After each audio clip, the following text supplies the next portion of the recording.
You're listening to WKDW Radio 97.5 and KDWRadio.com, broadcasting from the Bishop West Real Estate Mobile Tower right here in Northport, Florida. I have very special guests in the house from Awaken Church, and they have an outreach program. I went live from there, I think it was last Friday, and believe it or not, we have over 400 viewings of that video, and I've had several responses on what people need to do to come to the outreach program and get food and different things like that. So I've got a team of excellence in the house today. Angela, I would like you to take just a few minutes and introduce everybody on your team. Okay. So Pastor Brian is on the call today, and he's the pastor of Awaken Church, lead pastor. We have Dave, who is part of our registration leadership and staff at Awaken. But he heads up our Friday drive-through registration. We have Anya, who's on the call. She's part of our leadership team. She is wonderful and amazing on registration, helping us do some translation bilingual, which is a huge need in this community. And her son Daniel is on the call as well, and he helps out in the loading zone in different areas. He's flexible and all of the leadership out in the traffic on Friday. So this is just a tiny part of our team here. So, well, and you've been on the show in the past, and you know, your presentation in the past has given us, I think, some epic numbers on what you guys do there. Have things kind of settled down since COVID? Yes and no. We settled down a little bit after COVID, and then we had Hurricane Ian come rolling through, and we have jumped way back up. So the need is dramatically increased since Hurricane Ian, and then followed by Nicole. So you know, we're pretty steady right now, consistent with our numbers, but it hasn't really gone down. You know, we're doing about 600 cars through the drive-through every Friday. We're doing, you know, Tuesday, Thursday, which are some of our truck days. We're doing 120 clients. Wednesday, you know, Saturday, 75. You know, approximately 75 to 100. But the need since Ian has dramatically increased, and it's there. It's not going down. So. Yep. Well, and the economy's kind of rough out there right now with prices elevating. So it's kind of draining on a lot of people's pocketbooks. Yes. And, you know, those of us who have been blessed and been able to work our way through all these oddities that we've had the last few years, you know, we're not all blessed, you know, in that regard. But the blessing is that you guys have forged ahead and really delivered for the community with your outreach program. And I'm going to slide into Pastor Brian here real quick. And, you know, we've talked several times when I've come over and gone live from the site. And I kind of want your insight on the transition that Awaken has made when you truly didn't have this type of a program out there at this strength, I guess. What do you feel now with what you guys have accomplished? Oh man, it's an amazing thing to watch.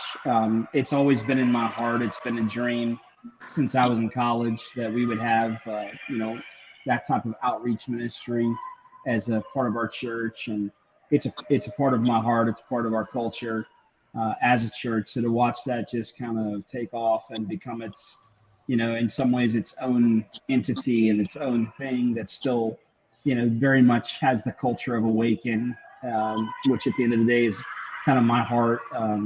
You know, it's been a lot of fun to just watch God do what he does, because it's not us, you know, and that's the first thing I think all of the people on here would say. There's nothing that we've done to bring any of this about. It's just been, you know, basically just being obedient standing back and just watching God do what he does best. So it's been a lot of fun.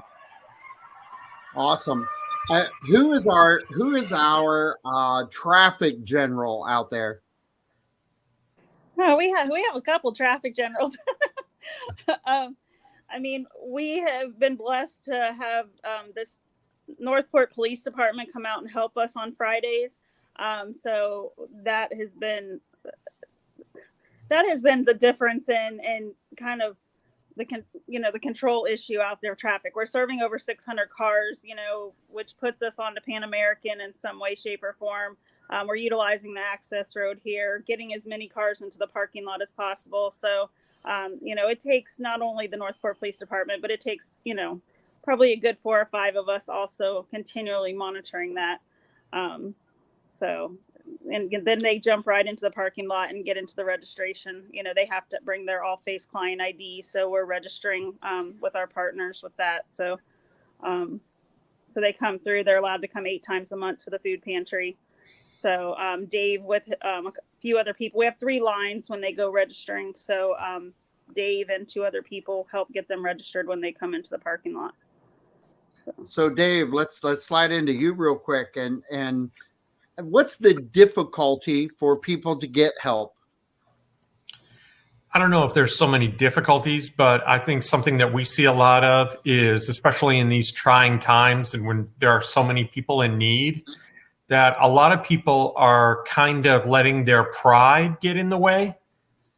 And when we see them in registration, we're really the first ones that get to talk to them, that get to, interact with them. We're the first ones there when the windows come down, and, we take their all-face food bank card, we get their information down. And a lot of these people are really hurting.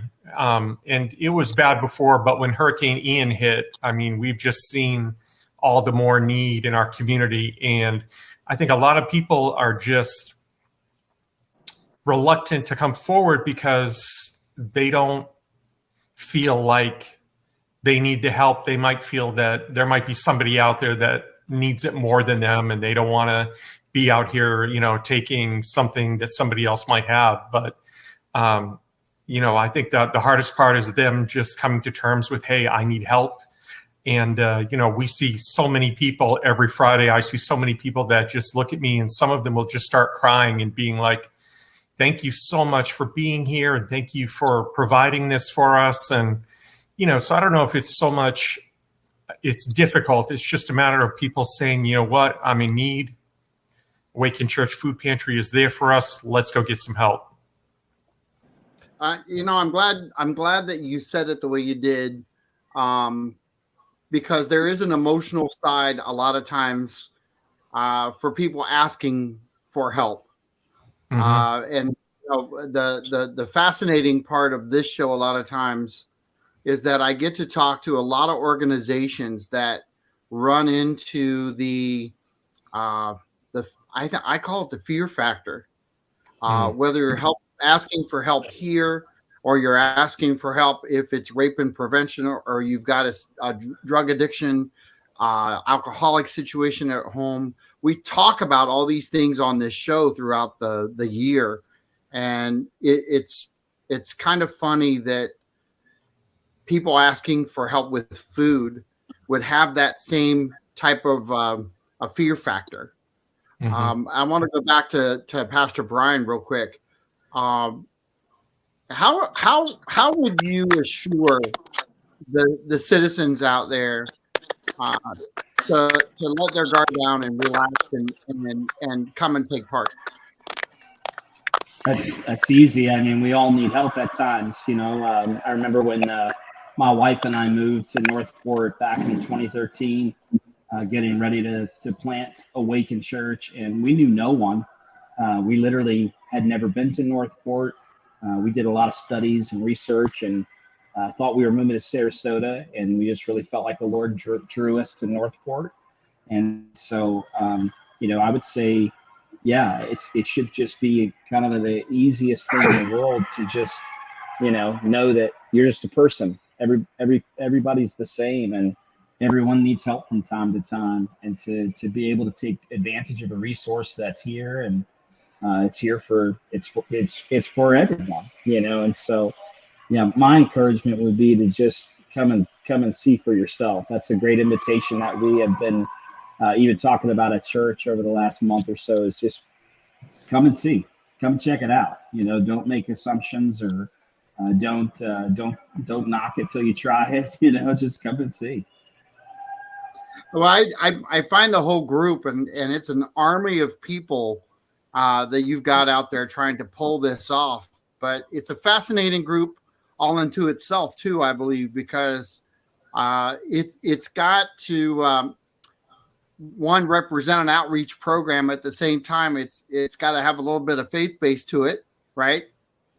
And at the same time, you want to be so inclusive and really set the standard of you don't have to fear coming around, correct? Yeah, so I think that's the thing. We're not there to proselytize people or try to tell people they have to come to our church. Certainly, we invite people to church because we know that it's a great opportunity for people who might be looking. Might be people again like myself that was, you know, you're new to the area and you're looking for those things, but we don't ever try to pressurize that. We just believe that God loves people. So if God loves people, then our job is to do what He does, which is love people, and we don't attach strings to that. So it's not it's we are, you know, unapologetically faith based. We are unapologetically a church that's out there doing ministry, but at the same time, we don't ever try to, you know, make people feel like if they aren't a part of Awaken. And I think one of the things that speaks to that very loudly is that a lot of our volunteers don't go to our church, you know. So it's an eclectic group of people, as you said, John, that, you know, they don't all go to our church to begin with. And so I think that should be, you know, encouragement to people who are thinking about coming and checking out the resource. Awesome. That was very well put, because I think there's a lot of people that they feel pressure whenever they see the church behind it. And it's, I'm glad you're kind of breaking that barrier down.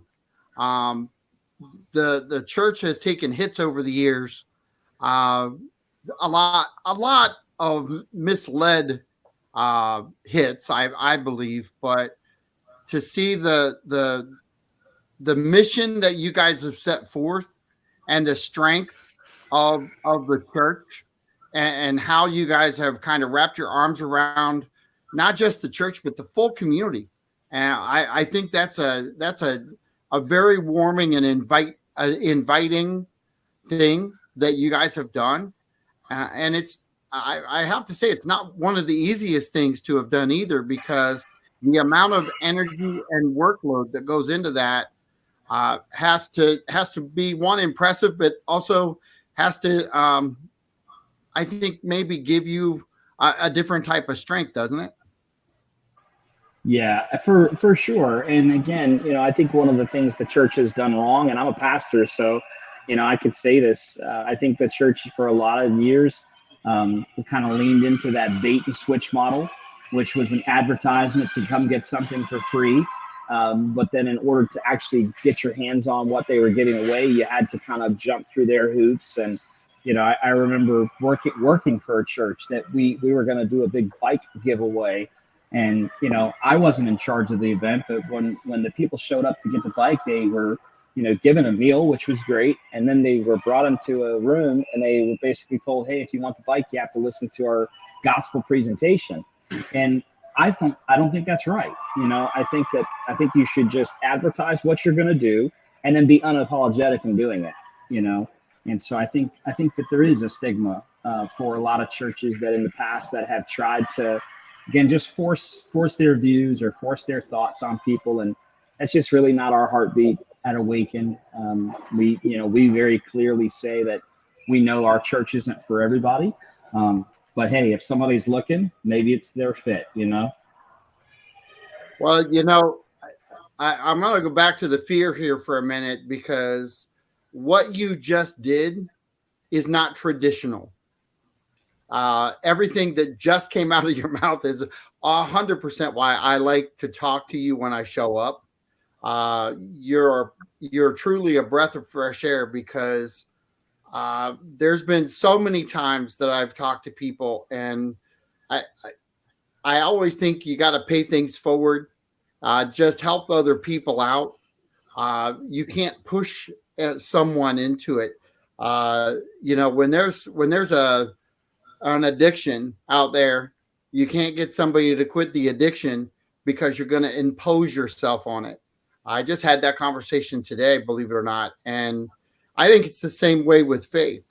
Anytime that you impose your faith onto somebody the wrong way, sometimes it drives them away, and it helps them build their wall that they may have built themselves over time, just because of strange things that have happened. We all lead different lives, and in talking with a lot of people at your group, and watching their reactions, they all come from different walks of life, and they're, we've got commissioners who show up and do their thing, and not maybe every week, but they do volunteer and give their time back.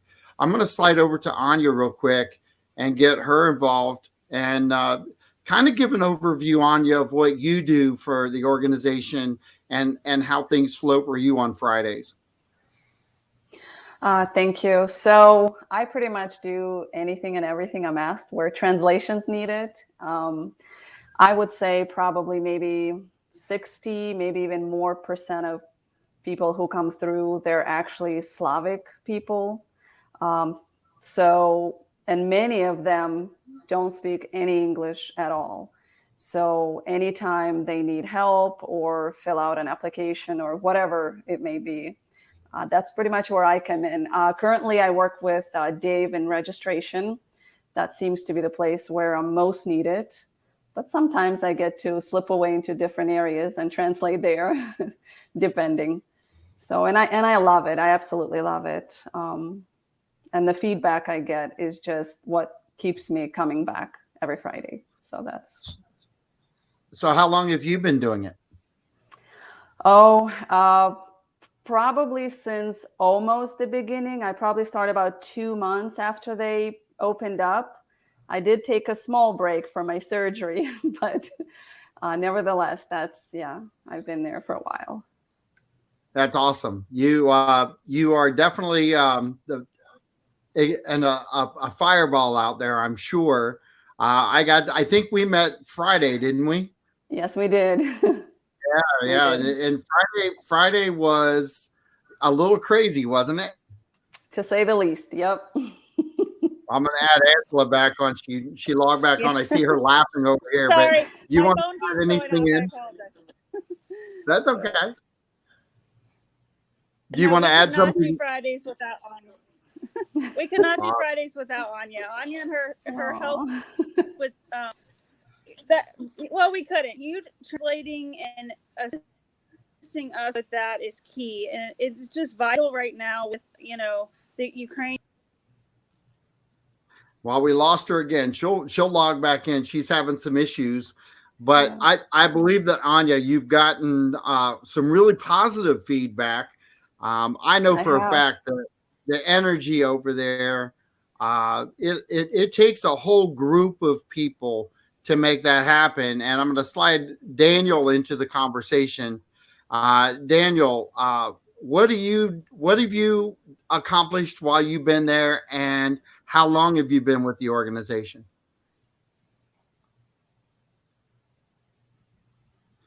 Did you mute yourself, Daniel?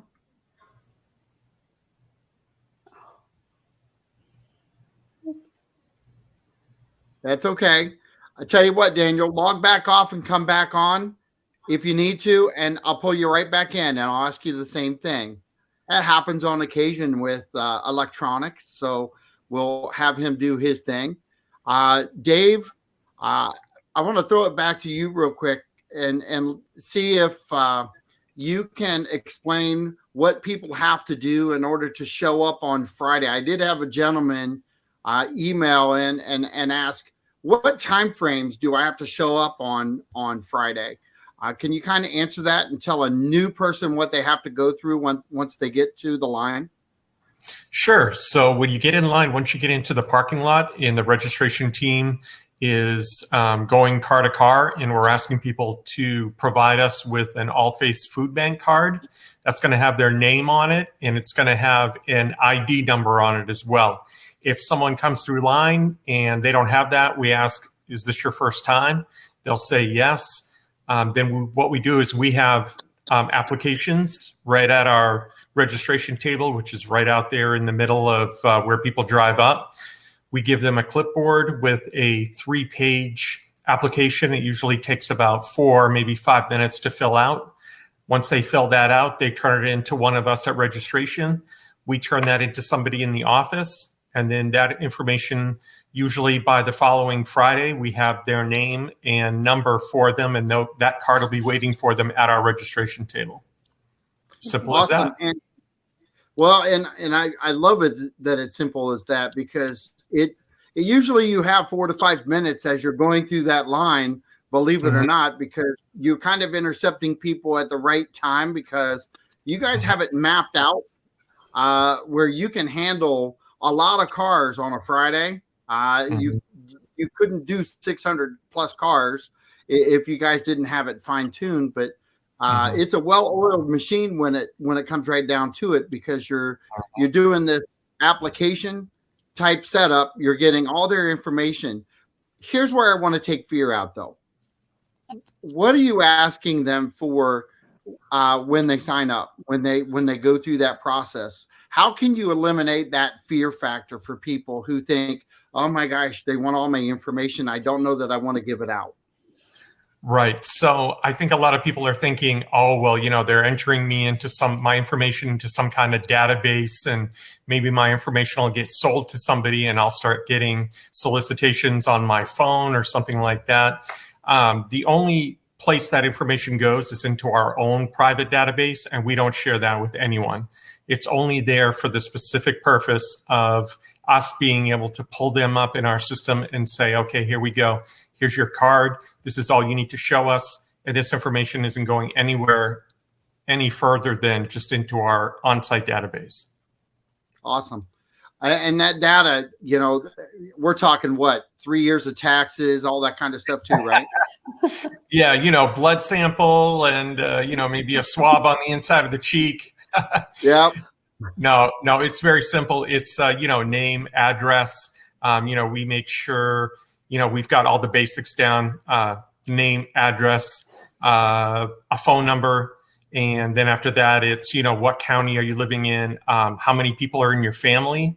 That's something we want to know, because that gives us the numbers we need to provide to, say, an All Faiths Food Bank, and say, look, this is how many family members that we're serving.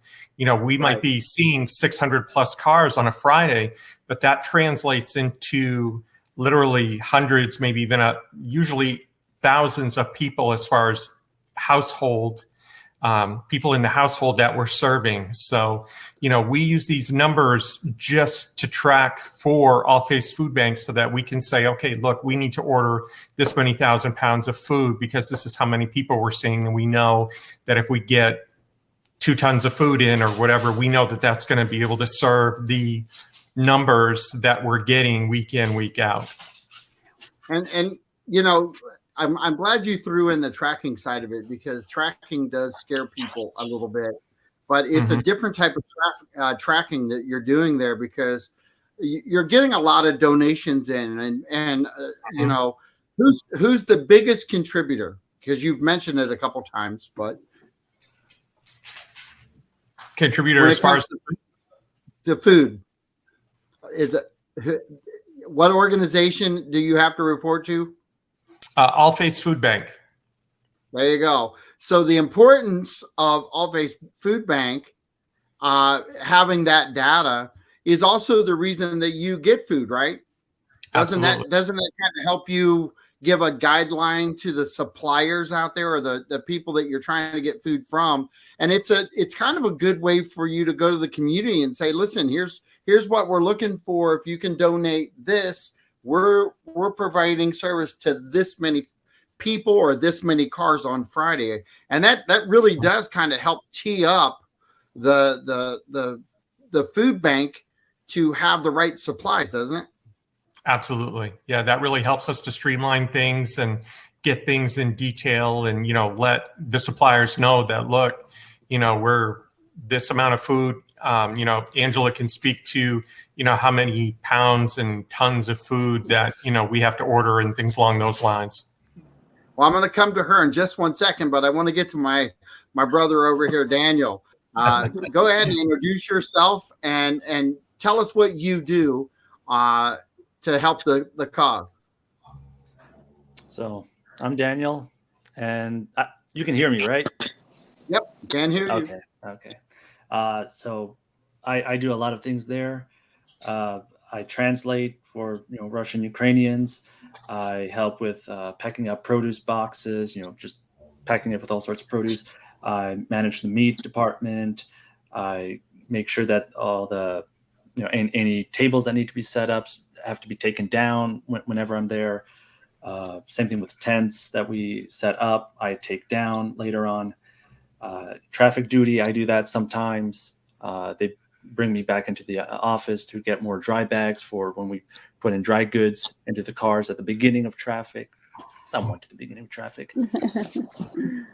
Wherever I'm needed. If they already have someone at traffic duty, they pull me to do, anything. He's our multitask leader. Multitasker. Yeah. I'm a universal. That's okay. I've had that job before in my lifetime, and they're awesome jobs to have because it gives you a lot of flexibility, doesn't it? Yes, very much. I want to go to something you said because I find it to be very important. The translation. I want to go. We are truly a mixed pot of people here. We've got all kinds of ethnic backgrounds, and to have somebody that can translate, I want to kind of do it reverse though. I don't want to ask you about translation. I want to ask you what kind of feedback you're getting when you're talking to people that you are translating for. Are you getting that positive feedback that there is a need out there, even though you're doing it, there's more of a need than people know? Oh, certainly. Yeah. It's, sometimes I come up to them, someone who's in the car, trying to say, hey, okay, you can come up this time. They roll down their window and you can hear the accent through their English. Oh, hello. How are you, young boy? I'm like, I speak to them in Russian, and you can see their eyes widen, like, oh, thank God someone understands me. Oh my, I was so lost. People are pointing, and I'm like, what? Like I have to go to Saturn or something and back. I was so lost. And I'm like, no, there's someone here to translate. We got, and they feel like they found a place where they can go to when they need help. Because there's someone who's there to communicate to them, someone who understands them. They're not going to come and they're, it's like a child who's learning to speak. One of the reasons why they get so frustrated and stressful is because nobody understands them and they can't communicate their thoughts. And, when immigrants come and they don't know English, it's the same reaction, exact same reaction. They get stressed, they get so mortified, and it's so much pressure. And then it just adds more pressure to other people who are trying to help them, but they don't understand. And so, always having someone to translate always helps. We have Spanish translators. We got a guy named Carlos. We have Amalfi. She's she's Puerto Rican. She helps translate. We have Annalise. She has German descent. She knows a bit of it. Everyone pulls in a little bit. Some knows this language. Some people know that language. We know who knows what. And whenever someone's speaking and we recognize the accent, Amalfi, get over here, and it helps. Praise God. He brings the workers. The harvest is great, but the workers are few. Awesome. I want to go back to Pastor Brian here real quick because I want to ask you, did you see years back now, did you see this whole conversation happening where you're actually communicating out through kind of multi-ports here. You got your good friend Daniel there doing his thing, and that was awesome. A great input, Daniel. But did you see this coming, or is this just got to excite you even more? I would say it's a mixed bag for me because, to be completely honest, we haven't scratched the surface to all that I saw and that I have in my heart in terms of vision to do more outreach, service to our community. There's so many things that I would love to continue to expand and do. But then at the same time, I would say that God has surprised me with who He's brought around us to make it happen, because it's never the work again of one person. It's never one person's idea or dream. When we started the church, one of the things we said is that we got to see the sunset picture first. And we kind of described the vision of our church and where it was going as a sunset image. And, said Jacqueline and I, my wife, we got to see it first, but that doesn't mean that we always see it best. And it also doesn't mean that we can paint it. It takes all of these incredible people to hold the paintbrushes that paint the vision for the outreach center for Awaken Church. So it's a mixed thing. It's been incredible to watch it just kind of grow and again just expand. But there's so much more to come. There's just so many more layers of things that we want to accomplish in the city and for the city. I love Northport, and now we are started to break into Port Charlotte, which is super fun because I just love Southwest Florida. I'm a Floridian, so to be able to come home from years away and start loving on the cities that mean so much to me, it's a lot of fun.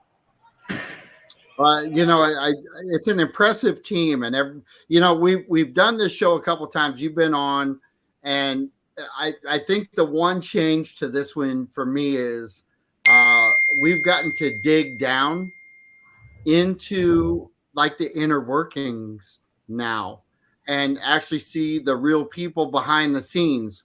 Not that Angela is not the real person behind the scene, and I'm gonna bring her back on now because she's smiling and ready. But my phone's having issues. I don't know, but I might be here for a minute.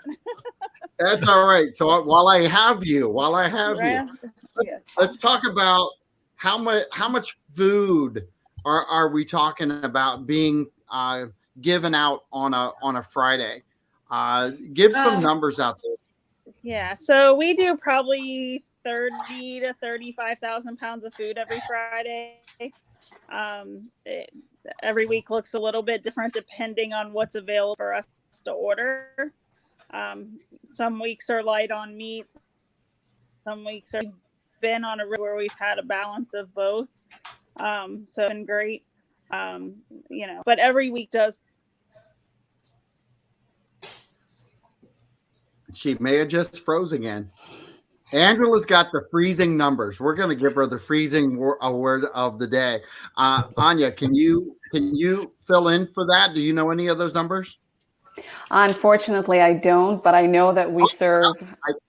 I think Daniel does. Daniel, do you have some numbers? Yeah, it's actually a sheet that we celebrated our survival. At a Beef O'Brady's restaurant. Yeah. And a friend of mine, Bill, he actually calculated all the numbers for us, and he was so kind to hand me the paper. And so a few of the fast facts by the numbers, he calls it. We served 24,708 families in the drive-through line. And so if you divide that by 50 weeks, it equals 494 cars per week. And so during Hurricane Ian service, including Hurricane Ian service, we provided food or supplies to 117,171 individuals. If we divide that by 365 days, we served an average of 321 clients per day. That just shows that there are a lot of people who need help, and we're ready to help. There are many organizations ready to help you, and everyone is free and available to join. Whether they need it, whether they know someone who needs it, you can get it for them. Another fact was that more than 2,395,000 pounds of food and products were delivered. That is equal to lifting 288,000 gallons of milk, or the food pantry all-time favorite, 200,000 12-pound turkeys. try and quantify that for a moment. Well, Yeah. I'm gonna slide up to Dave real quick. Dave, you know, you're kind of chuckling there, but he gave out some pretty good stats there for people to chew on. No pun intended. But what's your thoughts on how much you guys do and the numbers that you guys produce? You know what? I mean, we are truly blessed to be able to be God's hands and feet in this community. You know, that brings us, I think, the most joy is, you know, we get to be there and greet these people and meet them when some of them are in their greatest need.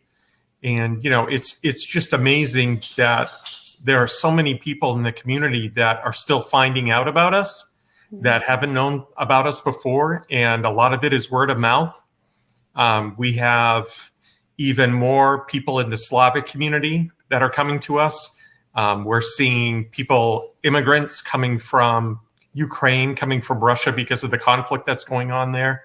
So I think for me personally, it's just seeing the impact that we can have on the community is just worth its weight in gold. Anya, is there anything you'd like to add into the mix here?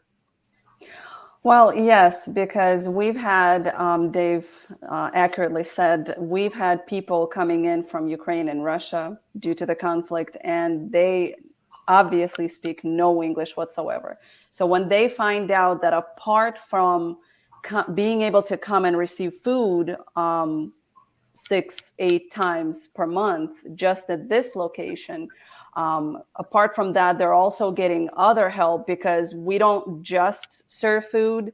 We also offer, what else can we do for you? Can we help you out, look for a job or a rent or whatever it is they need? Maybe even just filling out documents. I've already had to deal with a few families where I help them get their whatever, Social Security, driver's license, and other documents. So I'm just happy that when they come to the food pantry, they can definitely get a lot more than food, which is already a lot. Dave is absolutely right saying many of them or some of them, but often just start crying in the car, just all of a sudden burst into tears. You're thinking something's wrong, but they're going, I can't believe you guys are doing this. I can't believe you're out here, rain or shine, and you're standing and you're serving and you're not getting paid for it, but you're doing it. And to me, that's awesome because they get to see what God is all about. That it's not about money. It's about loving people. It's about being able to pitch in wherever you can. So I definitely wanted to let people know that we are here. We're ready to help. Come. If you want to help or if you need help, either way, come. After listening to this group, even though Angela's been in and out, I know the value that she has within the organization, Larry and the whole group. But you know, the fun thing to watch about this show is that every one of you have single-handedly taken a lot of fear in different aspects of people's lives out there from coming forward and saying, can you help me? I think anytime, and I give you guys kudos because, you know, it's kind of one of the hardest things to break down is people's walls that they build up over years. And a lot of times it's the wall that causes them the most problem. I want to go to Pastor Brian here real quick because I know that there's probably some good expertise behind the leadership of this whole thing. But do you you know, after listening to all the input and, you know, Mr. Daniel over here reading off some numbers and some stats from a get together that you guys have. I saw you chuckling and smiling, and I the light was shining from your smile when all this is happening. Can you kind of give an overview of the church as a whole, what this has empowered the church to be about? Yeah, I think that's a great question. So yeah, my smile, my chuckle just comes from the sheer fact that I'm blown away. I've read the numbers, I've seen them, and I've reported them to our church. There's been great celebration, but um, it's just how can one believe that we started this food pantry with the turkey giveaway during the middle of a pandemic, and it's just gone from there. So so it's just really mind blowing to see where we've come from in such a short amount of time. In terms of like, I think what you're asking, I feel like what you're asking is, it's just a culture, and I heard a kind of a leadership guru say, you can't create culture, you can only be culture. And so I think that I hope that what has happened is that, I have spent a lot of time around these individuals, and particularly Larry and Angela, and I think that just who I am as a person in terms of generosity. Generosity is my number one language, and so honestly, I have to be careful because I'll give it all away. If it's left up to me, if there's not a checks and balances, we won't be able to serve next week because I'll give it all away today. And so I think that's kind of been like the story of the pantry. There's been so many times when it's just me and Larry, and I'll do something and he'll be like, "You're crazy." And I just laugh. I chuckle at that because, like, well, man, here's the deal. You can't outgive God. Mm-hmm. It's not possible. It's not possible to do more than God has already done. And so as his ambassadors, as hands and feet, like, we just can't outdo what he's gonna do. And so for me, I think that's the culture I've tried to be. And I think it's rubbed off. And I think that, in their own way, without a doubt, I think each of these individuals has had their own experience with God's love, and they have that same heart. And so when you kind of start to solidify and focus in on, like, what's the main goal? Well, the main goal is to just to love people the way that Christ did, and just to be with people and to listen to people. People want to be heard and they want to be seen. And I think that sometimes, you go through a food pantry line and the focus is completely only on food, and then you're just a number. And our thing at Awaken, we say this all the time, that every name has a story, and every story matters to God. So for us, like, it's really not just putting food in people's bellies. It's also about feeding hungry souls, finding ways to love on people and meet people's needs. So I don't know if that helps answer kind of your thoughts there, but that's my kind of way of seeing it all, is that it's just been a lot of us just choosing, to just be generous.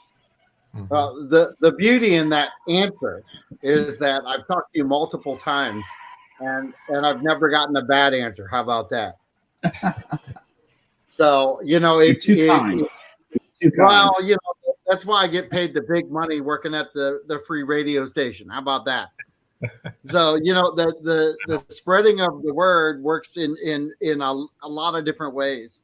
We are blessed at the radio station to be able to get these shows out, get this information out, and we kind of pride ourselves of being the give back to our community type setup. Your outreach program could have WKDW written all over it, because we try to help every organization out there get their information out and be a helping hand. And I kind of like the theory that I'm not helping somebody, I'm helping them up. I don't care at what level you're helping them, as long as there is forward movement, it is definitely a movement in the right direction. And it's not a hand out, it's a hand up. And, when you're helping people with the right intention, with the hand up and not the hand out, you're also not looking for what you talked about earlier, which is if I'm going to do this for you, what are you going to do for me? Mhm. And I want to stick there just for a second, because this radio show kind of works in phases, and we've got another maybe 10 minutes left, just under. And the beauty of having all of you on is none of you have expectations of what are they going to do for me when they roll through.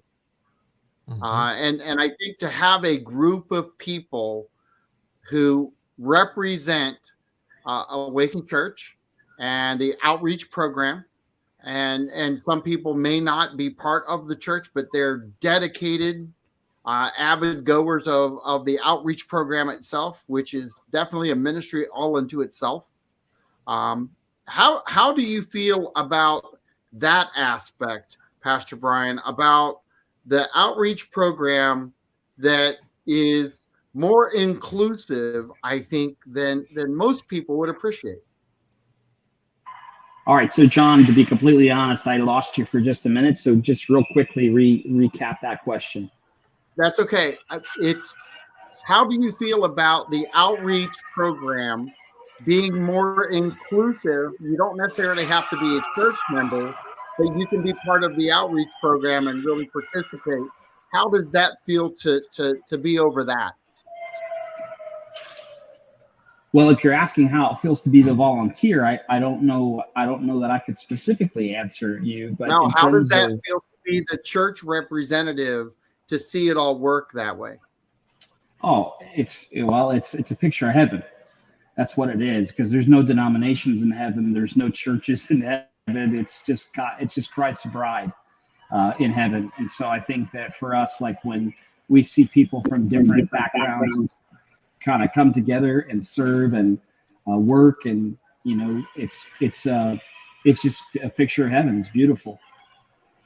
And that's a fear factor breaker for a lot of people to understand what happens, to be a volunteer, and help you guys out on any given day.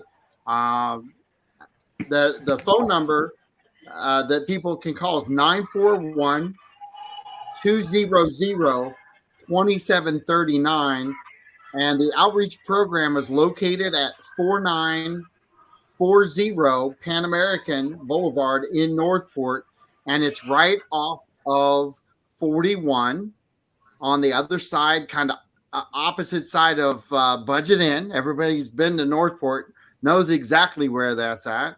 And really, I'm going to go to Dave real quick, and I just kind of want your insight on how traffic is on a Friday, and your recommendation for people to get served their food and in a timely manner.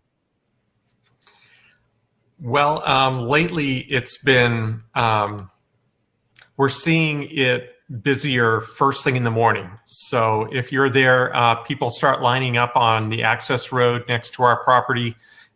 They start lining up probably around 7 o'clock in the morning, whereas we don't open until 9 or 10 in the morning. So if you're going to get there and get in line, you'll be on that access road for probably a little while. Whereas around, I'd say, 11 o'clock in the morning, things start to slow down a little bit. Although the last 2 weeks, we've been out straight pretty much until around 11:30 or so. But if you don't want to wait in line, I would recommend coming there a little later in the morning. What some people realize is, or what some people think, is that, well, if I get there first thing, like before they even open and get in line, I'm going to get something better or something different than everyone else.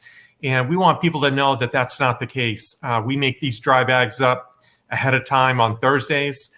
so that each bag contains the same amount of food, the same types of food generally. What we get in our trucks on Friday mornings is usually meat and produce. So that the cars, it doesn't matter necessarily when you come through line, you're going to get the same kind of food that everyone before you did.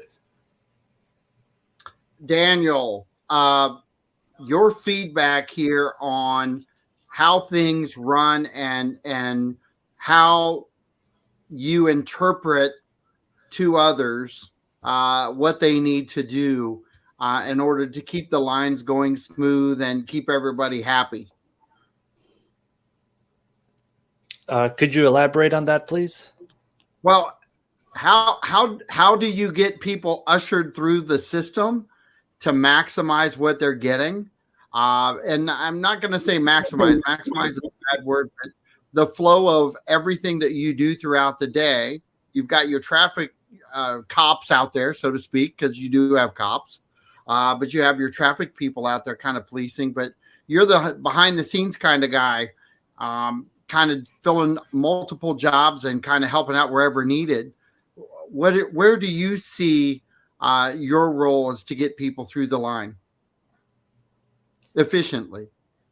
So I always try to make sure, me and a few other leaders at the same rank as I am, we make sure that each station, whether it's the meat station, the produce line, packaging, produce box, delivering.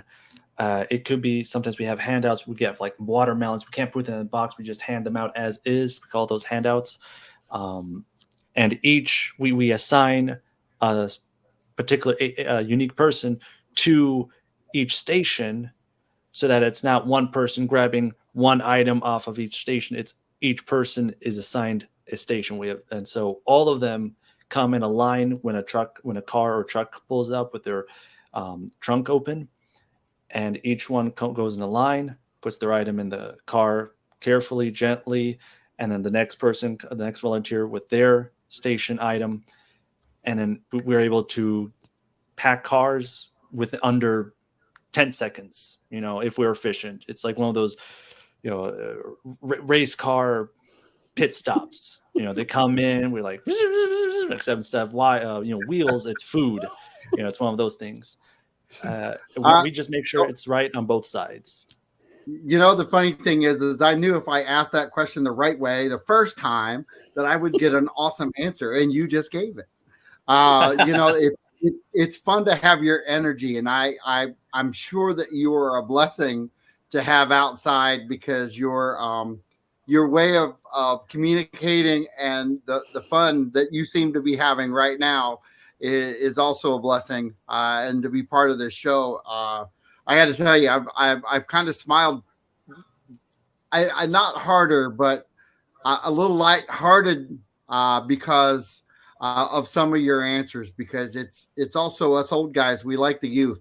I hate to say it, but how old are you, by the way?